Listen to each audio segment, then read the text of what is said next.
अस्सलाम वालेकुम to all of you. आज की वीडियो में हम सीखने जा रहे हैं एक्सेल को, वो भी सिर्फ़ और सिर्फ 10 मिनट के अंदर। तो आप कैसे अपने एक्सेल को 10 मिनट के अंदर सीख सकते हैं या ऑफिस 365 को 10 मिनट के अंदर सीख सकते हैं, ये मैं आपको बताने वाला हूँ। तो सबसे पहले आप जो है वो अपनी एक न्यू एक्सेल फ़ाइल को खोल लेंगे, ओपन कर लेंगे और न्यू फ़ाइल के अंदर आपको इस तरीके का एक लेआउट मिल जाएगा। उस लेआउट पे जब आप ये लेआउट को समझने की ज़रूरत है कि इसके अंदर डिफरेंट टैब्स हैं और ये सेल्स बने हुए हैं जहाँ पे आप डेटा को जो है वो मॉडिफ़ाई करते हैं। तो सबसे पहला काम है डेटा एंट्री। तो आप डेटा एंट्री कैसे करेंगे? डेटा एंट्री के लिए मैं सिंपल आपको डेटा एंट्री करके बता रहा हूँ मंथ और सेल का। जैसे कि मैंने यहाँ पे लिख दिया जनवरी-23, यानी जनवरी और ईयर जो है वो 2023 है। तो आप कंट्रोल ई प्रेस करेंगे या फिर इसको सेल को पकड़ के ड्रॉप डाउन करेंगे तो ये जो है वो दिसंबर तक जो है, मुझे दिसंबर तक चाहिए तो मैंने दिसंबर तक इसको ड्रॉप डाउन कर दिया है। नाउ सेल्स के लिए हमें नहीं पता हमारी सेल्स कितनी और हम समझने के लिए काम कर रहे हैं, तो हम यहाँ यूज़ करेंगे फार्मूला। और फार्मूला कौन सा है? वो फार्मूला है हमारा रैंड बिटवीन का। लेट से मैं अज्यूम कर लेता हूँ कि रैंड बिटवीन बॉटम वैल्यू जो है वो होनी चाहिए लेट से 3000 और उसकी जो टॉप वैल्यू है वो जानी चाहिए 8500। तो इसका मतलब ये फार्मूला क्या करेगा, ये मुझे रैंडमली वैल्यूज़ देगा 3000 से लेके 8500 तक की सेल की। तो अब जब ये आ गया हमारे पास तो हमने इसमें दो चीज़ें सीख ली। एक तो हमने डेटा एंट्री सीख ली, सेकंड हमने जो है वो इसके अंदर जो है वो रैंड बिटवीन का फार्मूला सीख लिया है। तो अब तक मैं आपको जो चीज़ सिखा चुका हूँ वो एक्सेल वर्कबुक के अंदर ओपन करने के बाद कैसे आपने डेटा एंट्री करनी है और उस डेटा एंट्री को आपने कैसे जो है रैंड बिटवीन का फार्मूला लगा के और डॉलर साइन को जो है उस पर अप्लाई करना है। तो इसके हम बॉर्डर क्रिएट कर देते हैं ताकि फॉर्मेटिंग भी हो जाए। और नीचे जो है जहाँ दिसंबर ख़त्म हो रहा है, just at the end of the दिसंबर 2023, हम क्या करेंगे, यहाँ पे सम का फार्मूला लगा के टोटल सेल्स को भी कैलकुलेट कर लेंगे, विच इज़ $76,940। सो ये हमारे पूरे साल की सेल है जो हमने एज्यूम करी है और ये हमारे पास जो है हमने डेटा एंट्री करना सीखा है। अब नेक्स्ट स्टेप हम एक्सेल में क्या सीखने जा रहे हैं तो उस पर मूव करते हैं। ये ज़रा सा मैंने इसकी फॉर्मेटिंग करके भी आपको दिखा दिया, इसको बोल्ड कर दिया ताकि डिफ्रेंशिएट हो जाए टोटल हमारा नॉर्मल वर्ड से। नेक्स्ट हम देखने जा रहे हैं कि हम अपना पहला फंक्शन या फार्मूला कैसे लगा सकते हैं। तो मुझे यहाँ पे परसेंटेज शेयर निकालना है अपनी सेल्स का, हर मंथ की सेल का। तो उसके लिए सिंपल सा फार्मूला है कि जनवरी की सेल्स को मैं डिवाइड कर दूंगा मेरी टोटल सेल्स से। सेम काम मैं ये करूँगा। तो अब मैंने जब टोटल सेल्स से डिवाइड करना है तो टोटल सेल्स से पहले मैं जो है वो उसको डॉलर साइन से रिप्रेजेंट करूँगा ताकि जो है मेरी जो टोटल सेल्स वाली वैल्यू है वो स्टैटिक हो जाए। तो इस तरीके से कंट्रोल शिफ्ट और परसेंटेज का साइन अगर आप अप्लाई करते हैं तो आप डायरेक्टली इधर परसेंटेज लगा सकते हैं, वरना आप नंबर फॉर्मेट में जाके भी इसको चेंज टू द परसेंटेज कर सकते हैं। यहाँ एक और चीज़ मैंने आपको दिखा दी कि मैंने हेडिंग्स पे कलर कर दिया, इसको फॉर्मेटिंग कर दी ताकि ये डिफ्रेंशिएट हो जाए कि ये हेडिंग्स हैं। और परसेंटेज शेयर को मैंने ऑरेंज कलर कर दिया ताकि मुझे पता लग जाए कि ये जो कॉलम है ये मैंने ख़ुद क्रिएट कराया है, ये मेरे डेटा के अंदर नहीं था, इसको मैंने डेटा का पार्ट बनाया है।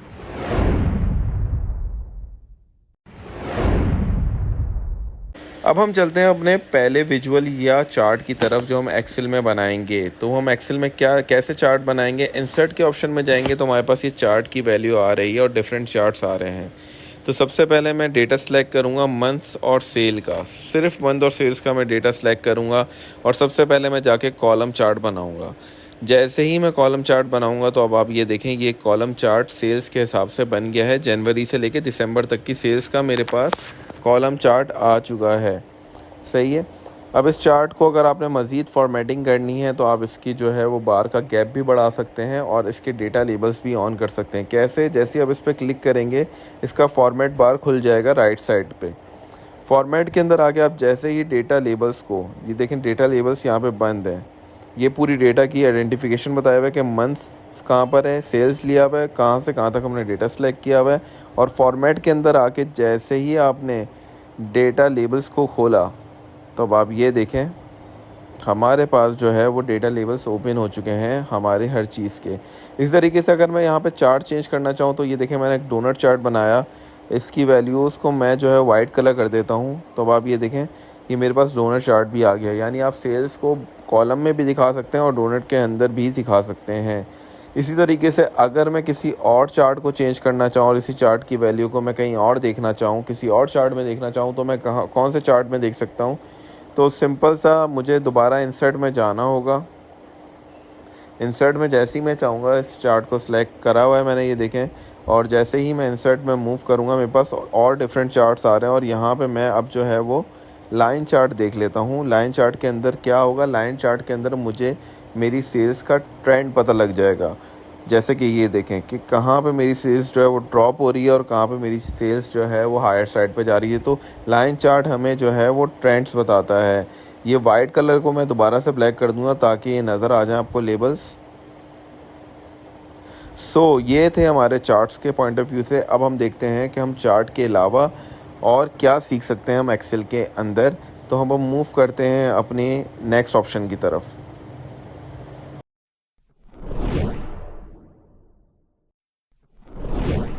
नेक्स्ट ऑप्शन हमारे पास हमारा पिवट टेबल है। यहाँ मैंने मंथ के बाद जेम्स की सेल्स लिख दी और जॉन की सेल्स लिख दी। यानी मेरे पास दो सेल्स रिप्रेजेंटेटिव हैं, उन दोनों की अलग अलग सेल्स मौजूद है।